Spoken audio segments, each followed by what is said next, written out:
Welcome back. Still to come, TV's very own golden girl, Sue Barker, and singer-turned-professional dieter, Claire Richards, talks about battling the bulge. Hold it in, Alan, hold it in. But my next guest is a man of many talents. In just a few years, he's stormed the West End, performed in front of a sellout crowd at the Royal Albert Hall, made dreams come true on Tonight's the Night, and headed to Hollywood to terrorise the desperate housewives. He's currently captivating audiences on both sides of the Atlantic in this hit drama. I remember when you were too scared to leave home. Yeah, it's a long time ago. You were the strong one standing tall. Look at you now. Now you're a vampire. More like a gunsmith. Closest thing to a weapon we've got. Esther, my blood isn't magic. It didn't make me immortal.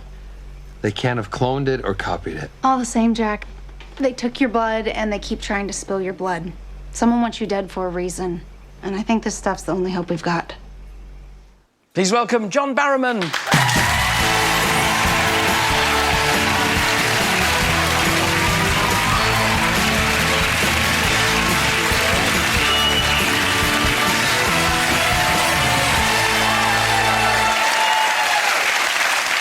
John, sure, it's a job to know where to start first because you've been doing so much, but we'll start with Torture, which has actually been quite controversial this time with these sort of sex scenes they're suggesting should not really have been transmitted in that kind of programme. Well, it's interesting you should say that because everybody does have a right to complain, and I totally understand that, but we are after the watershed. We also have a warning before the show that says if you find certain scenes to be disturbing, you don't want to watch. So if you sit and watch that with your children, that's your decision.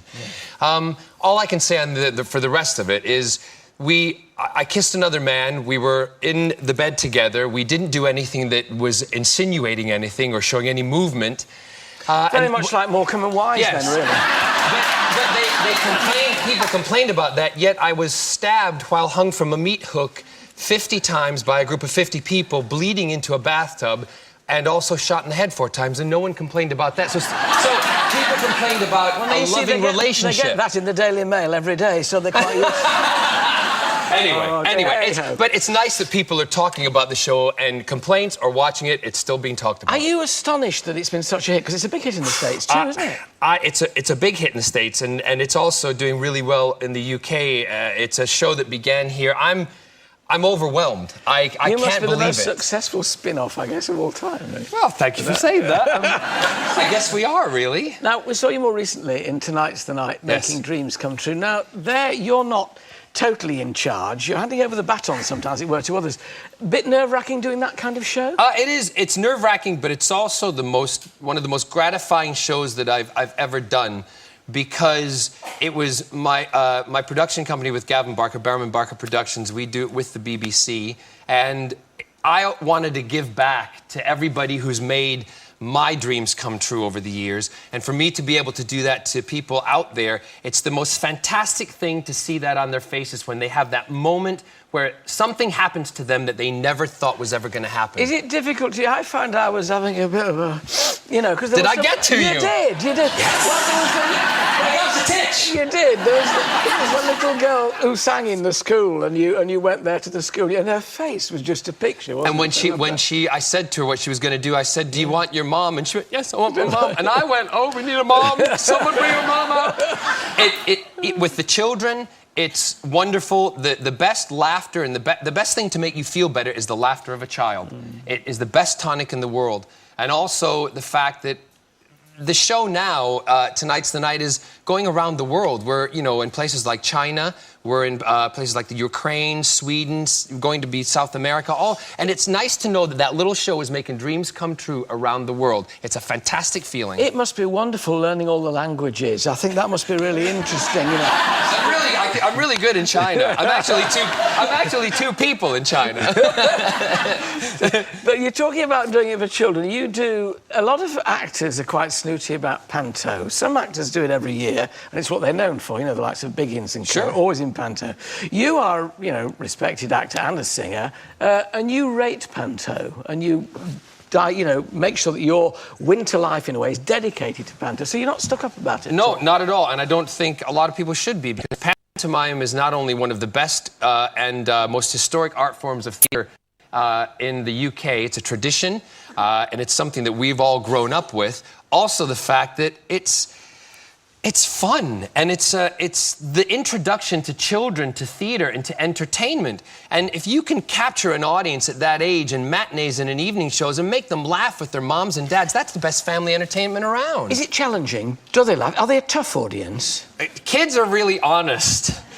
Kids are the type that when you're doing something, like, don't believe it! It's not real! Then you have to kind of go, shut it! But that's what's great, because you can make fun of it, you can joke about it, and you can all have a laugh. So if a child does shout that at you, you can actually play off of it and make a big joke out of it. I'm doing it with the Crankies again this year. We did it last year. Up in Glasgow. Up in Glasgow at the SECC. It's Robinson Crusoe and the Caribbean Pirates. Now, you were born and early days brought up in Scotland. Yes. Then you went over to the States, so we have this accent which can lapse between Glasgow, Scottish and American. What accent do you do in the pantomime?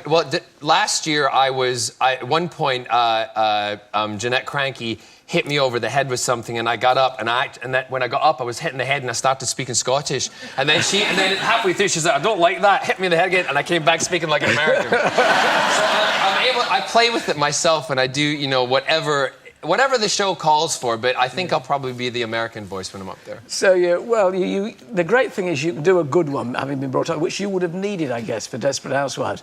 What kind of booking was that? I mean, to come left of field, astonishing. Totally from left field, and it took me by surprise. My manager, Gavin, he called me and said, "Mark Cherry, the creator of Desperate Housewives, has been on the phone. He wants you to play a role in Desperate Housewives." And I just went, huh? What? So I went and had breakfast with him, and I was filming something at that point for Children in Need. I had breakfast with him. He said he loved Torchwood, loved what I do, would like to write a role. And I said, well, I don't know if I'd be able to fit it in this year. And he said, okay, well, we'll talk about it. Half an hour later, after the breakfast meeting, I'm on the road with Mylene Class, and I get another call. Gavin says, he's writing something for you this series. They'll kill you off so you have time to finish and do Torchwood. Kill you off. I thought, I don't know whether to say that as a good thing or a bad thing, but it was, the thing again, when I was a little boy, my mom and dad took me to Universal Studios with my brother and sister down that road to look at all those houses, which were in different TV shows in America at that time. Little did I know, 30 some odd years later, I would be on that street in a TV show that's one of the biggest in the world. It's lovely imagining that phone call, though, isn't it? I've got good news for you and bad news for you. You're in Dangerous Housewives. Bad news... you're in Desperate Housewives. Bad news, you die. Well, you're not dying on stage, because the album, the very best of John Barrowman, Tonight's the Night, what's on it? Well, it's what it is. It's the very best of John Barrowman. That is the title of the album. I've taken a lot of songs from albums I've done before, picked as I say in the album sleeve, ones that have a little piece of my heart in them. For instance, the one, listen, I can't even remember the title. No,